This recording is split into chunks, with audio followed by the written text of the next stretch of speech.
Tiniyak ng Quezon Electric Cooperative 2 na sapat ang kuryente sa kanilang mga consumer lalo na ngayong panahon ng Kapaskuhan.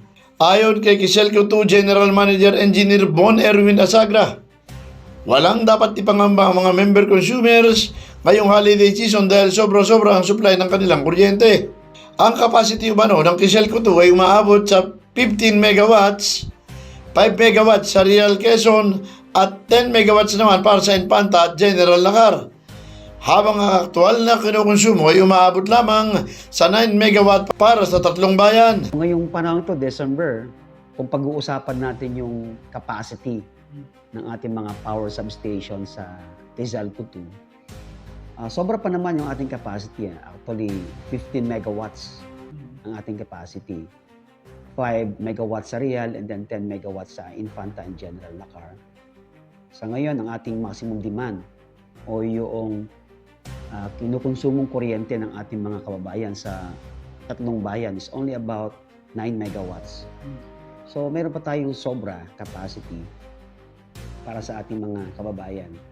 Dahil ang buwan ng Disyembre, ang bahagi ng Real, Infanta, General Lacar at bahagi ng Polillo Group of Island ay nakakaranas ng malalakas na pag-ulan, may manaka-nakaw umano na pagkawala ng kuryente. Yun ay sa mga pagkakataon na mayroong nabubuwal ng mga puno, lumalambot ang lupa at tumatagilid ang mga poste. Subalit, hindi naman ito nagtatagal dahil nakabantay ang kanilang mga tauhan. Well, sa panahon ito ngayon, papansin natin dito yung pagsama ng panahon, nung malakas ang ulan ngayong buwan ng December. Kaya itong paglakas ng ulan nito ang nagkikreate ng mga power interruption in some areas, pagkawala ng kuryente.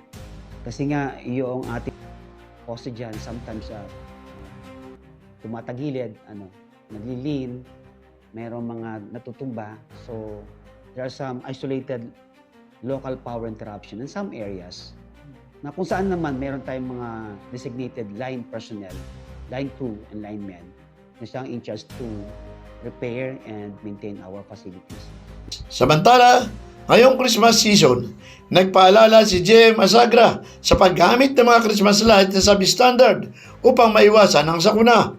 Nitong nakaraang mga araw umano, ay makatanggap sila ng mga report na nag-i-spark ang mga linya ng kuryente at sa kanilang verifikasyon, yun ay sanhi ng mga tumutulo na bubong.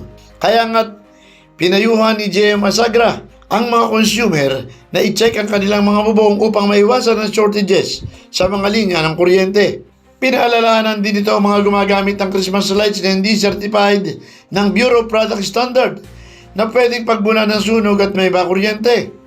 Kaya nga't iminungkahi nito na kung bibili ng Christmas light ay yung mga standard at iwasan ang paglalagay sa labas ng bahay. Po mga kababayan, mga tips natin sa inyo, please check po nyo, double check nyo po yung mga leakage sa inyong bubong. Baka maging sanhi ng short circuit sa inyong mga ilaw. So yan, pag-uusapan naman yung safety, ang karamihan po ng ating lugar ngayon, basa, bumabaha at matubig. So mag-ingat po kayo sa mga wires dyan na hindi nyo napansin, naputol pala. Christmas lights natin, usually dyan, nakalagay yan sa labas, yung ating mga parol, So, nababasa siya. And meron kasi ibang mga Christmas light, hindi siya certified ng Bureau of Product Standard, So, kapag ganyan, madaling pasukin ng tubig, hindi siya. Ang aming pong suggestion dyan, syempre, pag bibili kayo ng mga Christmas light, yung magandang klase, di kalidad. O di kaya, atin na pong iwasan na maglagay sa labas, So, buti sa loob, o di kaya, kung saan lugar na may bubong, para maiwasan natin yung babad sa tubig, yung ating mga parol at Christmas light. Maiwasan natin yung short circuit natin. Yan. Tiniyak din ni JM Asagra na ngayong Kapaskuhan at Bagong Taon, handa ang kanilang mga tauhan upang tiyakin ang maayos na serbisyo. Ating mga kababayan sa ating Reyna, Pogi, ang ating pong tanggapan, ang Rizalco 2 ay patuloy po na nagsisikap na mapabuti ang ating serbisyo. Kahit po ngayong Kapaskuhan, ang ating mga linemen ay patuloy po nagtatrabaho at sila po ay naka-duty 24/7 kahit Pasko o Bagong Taon upang bantayan po ang ating supply ng kuryente sa ating pong coverage area sa 8 bayan. Felix Tambongko, The Observer News, DWRB 103.9 News FM. Ikaw ang una.